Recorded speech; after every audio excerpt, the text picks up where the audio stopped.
This podcast is for conversation and educational purposes only. I am not a mental health clinician that's allowed to give you medical advice to go do some dumb shit. Yes, I said dumb shit. I do curse to express my individuality, so if that offends you, then please don't fucking listen. Now, y'all, enjoy the show. Are you tired of that bullshit? Toxic people in relationships. Dealing with the narcissist. Are you dealing with the narcissist? Push you down in every argument. Down in every argument. Are you fighting your depression? Are you fighting your depression? Trying to figure out the lesson. Damn, what's the lesson? Maybe you're looking for a soul. Where you at? But the dating scene ain't looking great. Well, I'm two keys and I'm in town. What's up? I'm gonna help you lay them burdens down. So please enjoy this episode of the Sexy Nurse Chronicles. Welcome to the Sexy Nurse Chronicles podcast, episode number 2. Thank you so much for tuning in and your support. I am your host, Nurse Two Keys, and on this episode, we're going to talk about it. We're going to talk about narcissism and what it is and what it looks like. So y'all, enjoy. Narcissism. I'm going to give you guys the mental health clinician definition from this book that is called The Diagnostic and Statistical Manual of Mental Disorders, short for the DSM-5. And this book is what mental health clinicians use to diagnose people, gives you signs and symptoms. This is the book that says whether you have something or you don't. And in order to give you the real, I'm going to give it to you from the source.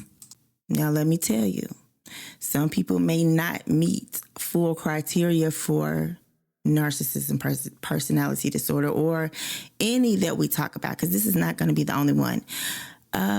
They may have traits. So, it doesn't make them full blown or whatever disorder. But traits, they still equal up. They equal up some bullshit. Moving along. So there are 9 traits that they list in the book, in this manual, the gold standard for mental health clinicians.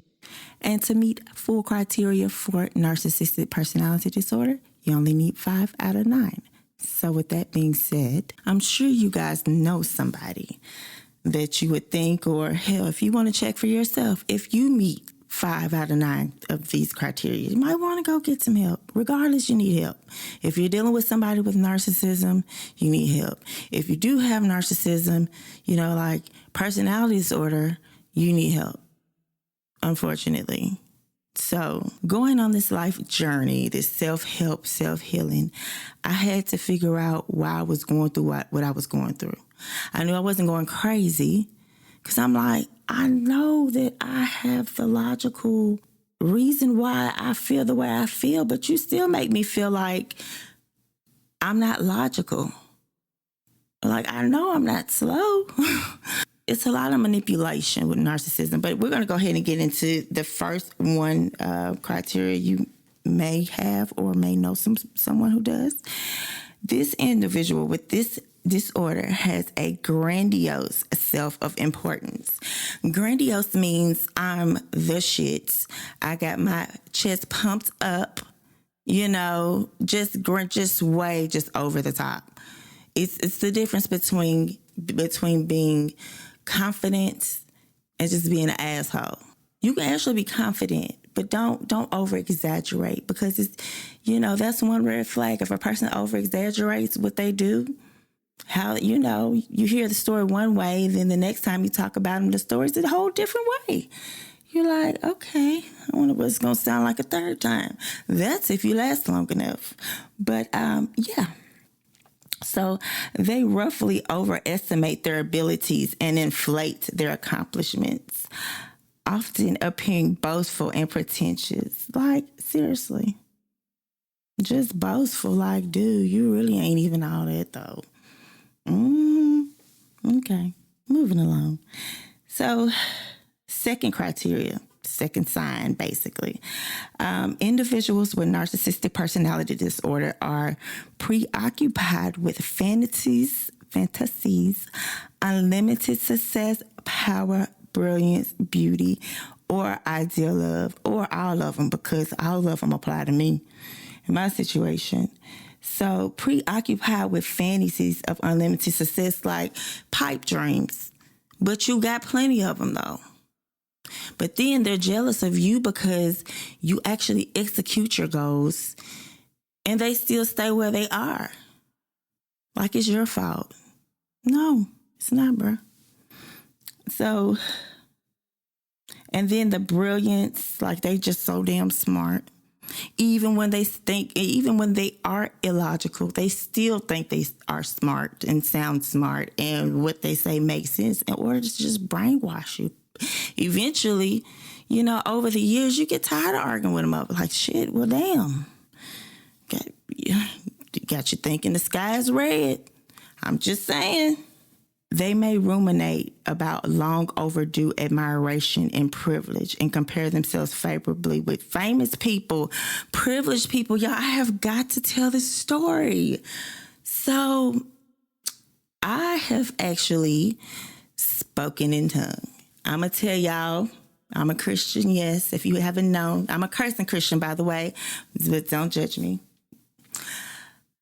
I was on my first day to LPN school, which was a huge accomplishment for me, especially coming from being a CNA and a dancer.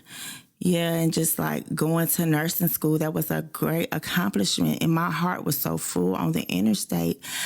I was listening to something on the radio, and my spirit, I just started yelling out. And I was saying, and I didn't know what the fuck I said. I still don't know what I said, but I felt what I was saying.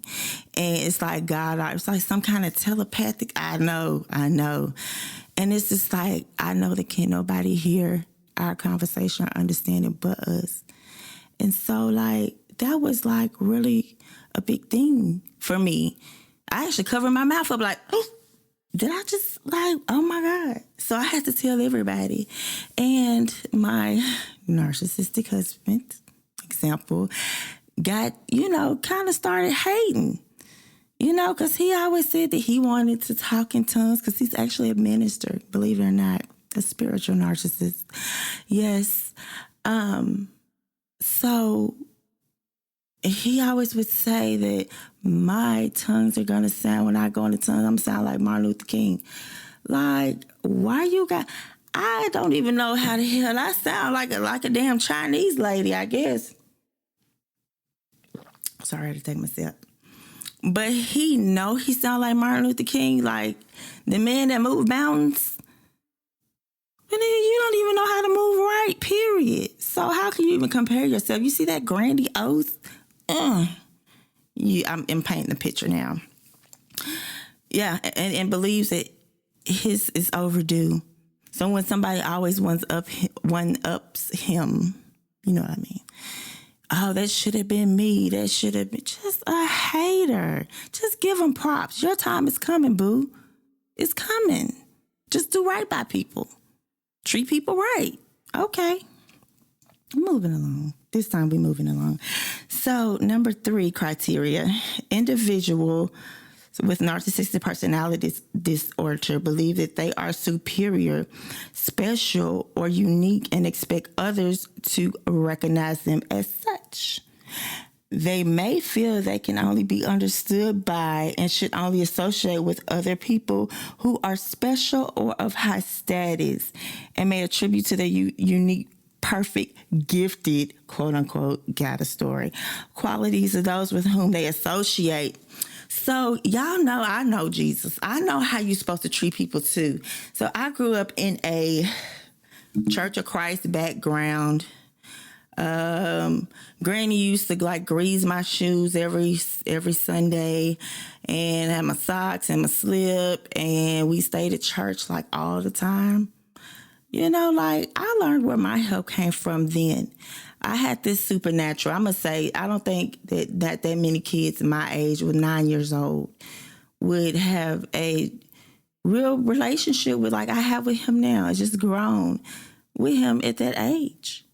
I used to make the grown people in the back drinking and playing dominoes. I started getting there preaching, and they had a whole damn kitchen shouting, shit, y'all better stop playing with me. I know I'm special. So eventually, I got tired of his ass throwing Bible bullets. Bloop, bloop, bloop, bloop. Trying to make it seem like the Lord loved him more than he loved me. And I know that ain't right. That's manipulation, spiritual manipulation. And my thing is, if you can't lead from the front, then I need you to move on to the back, y'all. Y'all make room for the Sexy Nurse Chronicles podcast first segment of the show, Surviving Love with Nurse Keys. Surviving love with Nurse Keys. You gotta be a baddie for me to call you daddy.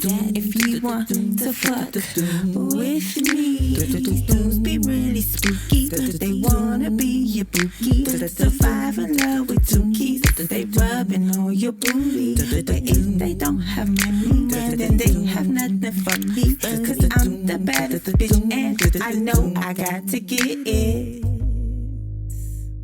So the first one, well, really not the first one, because, you know, it is the Sexy Nurse Chronicles, and I was trying to go in chronological order, but this situation was perfect for the situation. So, disclaimer, these are true stories, but the names have been changed to protect the not so innocent. So, therefore, the first one up to bat is Preacher Man. And it's so funny that I've been preaching the whole time, not even thinking that I'll actually get to him. But when I told you about the DSM-5 and how it says that you have to meet 5 out of 9 symptoms, I couldn't help but to go back to where they say they fish for compliments. The book says they fish for compliments often with great charm. And he charmed the hell out of me. At first I thought it was a little slow, y'all. I did. He did look a little slow. His like Facebook, the profile picture, because he looked like he was preaching, but his mouth was open and he was stuck in the word. You know, and your face is awkward. Yeah, but I guess he was so happy to be behind the pulpit. But I seen it at first. Didn't think twice. But he kept on commenting and stuff. And then one time I seen him in street clothes, and I was like, okay, he got a little swag. You know, maybe I'll say hey. Hey. So the moment I did reach back out, saying something a little slick, not nothing too big, he's just like, thank you for breaking the ice. And we started talking pretty tough. Like for a whole week, I almost had like a whole boyfriend. But in my gut, I knew shit wasn't right because the first day we actually talked on the phone, he was like, you know, he was talking very highly of God, which, you know, I respect it. That's what you do. That's what I do. I love him too. But it was a little overly excessive. But then he went to love bomb me and said, oh, I love you so much as a friend. But the as a friend dropped off on the second day, and eventually, 3-4 days into it, I felt like, damn, I keep on, every time he say something, I get quiet. Because I'm not ready to tell you. I mean, you're cute, you got charm, you know, you got a good heart, you know. I got a good heart. I'm looking at the best in you, trying to anyways, but he just kept on with the love bombing. And then I also told him, this is how I am, this is what I like to do. I don't know if that triggers you from your past. I know you're on a different path. I mean, you're on a higher path than me. I'm not trying to be no minister, even though I'm ministering to y'all. You know, he took a title, an oath. And so knowing his background now, I was like, I don't want to trigger you. But he started to like to come around, old Preacher Man, except a little bit. Old Preacher Man did a little bit. Wasn't that great. Sorry, bro. Try again. And the thing is like, I'm not the type of female to like take advantage of you. So like, I started to ask him, like, you just say that too much. And so a part of number 5 says that, and I'm saying the number 4 criteria, I've been saying 5. Number 4 is self-esteem is invariably fragile. That means with a narcissist, you can say the smallest things and they'll react in either a sad way, like he was depressed, he was MIA for a minute, just because I expressed, I wasn't saying I'm leaving you, I'm just saying let's slow down. If you want to be forever, we got forever. Forever. Like, forever. But then he's like, oh, I know I do this with other women and blah, blah, blah. But then after we were cool, he still tried to continue the same pace. No, baby, I got boundaries. You're going to move at my pace. My pace. Slow the fuck down. The fuck? And he didn't want to slow the fuck down. So he got cut the fuck out. Cut. Period. So like what I learned from that situation, preacher man. That's you let it come natural. Yes. Let the I love you. Now you ain't got to not a timeline. But not too early. Let women, let him say it first. And if you just can't help it, and you know he ain't gonna never say it, you say it. If he's gonna say it, fuck him. You know he love you, bitch. He's still around. He love the things that you do. But regardless, we got to put our priorities first. So I'm going to move along from this segment of Preacher Man. So y'all, number 6, they have a sense of entitlement combined with a lack of sensitivity of the wants and needs in others may result in conscious or unwitting exploitation of other people. So this means that a narcissist, they have this sense of themselves, that grandiose. You remember now, y'all know some mental health terms. That grandiose, pumped up sense of entitlement to the point where they lack empathy. Empathy is a narcissist's main issue. No matter what type of narcissism, because there are different types and categories, which we're going to hit on the next episode. But narcissists, they lack empathy. Empathy means not sympathy. Now, I feel sorry for you, what you've been through. No, they lack that too. But empathy also means like they lack the sense of putting their feet in your shoes. Like between my mom and my ex-husband, my ex-husband, like they both lacked empathy, and I felt like I was always trying to explain myself to why I feel like I should feel the way I feel or whatnot. And it's like they don't give a fuck. Ooh, I'm tired today from this, missing my mom. I'm tired from this birthday. Oh, you should be tired. Or, well, I'm going through this. Well, I told you should have. You know what I'm saying? Like, it's never a okay, you know, because at the end of the day, your parents cannot determine the choices that you make because you're a grown human being. And what the fuck you gonna do when they gone? You better get to doing it now. Get practice, because you're also going to be responsible for other little people. And narcissists, they'll get mad if you having other people because it takes away from them. Or they can use other people to manipulate you. Y'all know what I'm talking about, the little kids. Fuck them kids. No, I'm just playing. I love the kids. But also, these type of people, they're willing to, they think so much of themselves, they'll exploit you if it comes to their gain.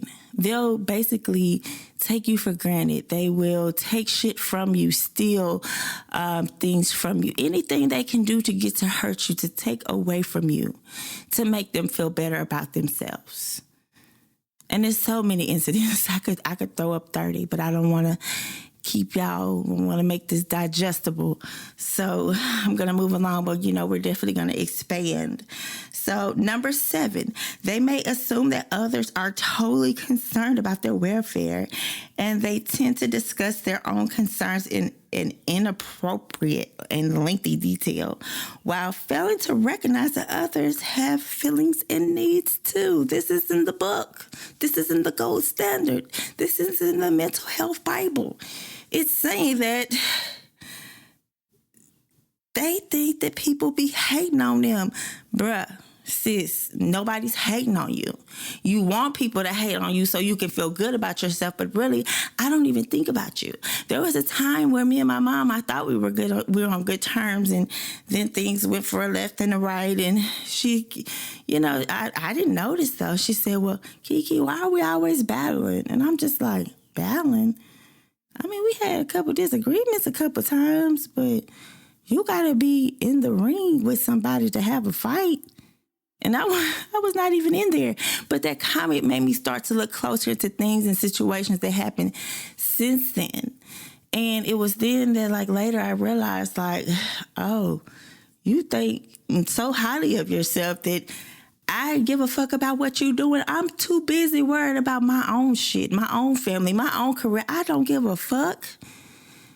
I don't. And if you're not here to make my life a little easier, then you can ease your way up out the motherfucking door, period. And it's just like mother, father, cousin, best friend, whoever, childhood teacher, cat, dog, frog, hell, I don't give a damn.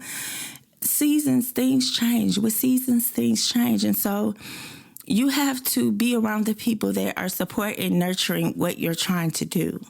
And if those people around there, if they stop clapping as much, if they start to, you treat them kind of the same. I can't really preach because if I don't fuck with you, I don't fuck with you. But you got to pay attention to those signs. Don't ignore them, because these people manipulate you to the point where you're mad at yourself because you knew. So nobody's hating on them, but that's how they feel in their own mind. And let's put this on the record right now. And I ain't doing none of this to actually talk about, some bullshit or spreading lies. I ain't never lost nobody that I'm a miss. Never.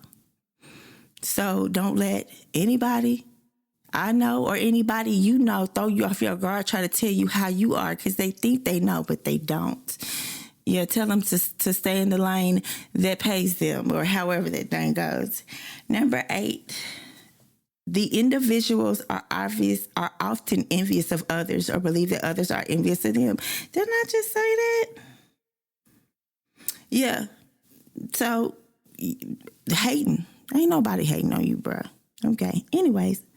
And number 9, the last one, y'all.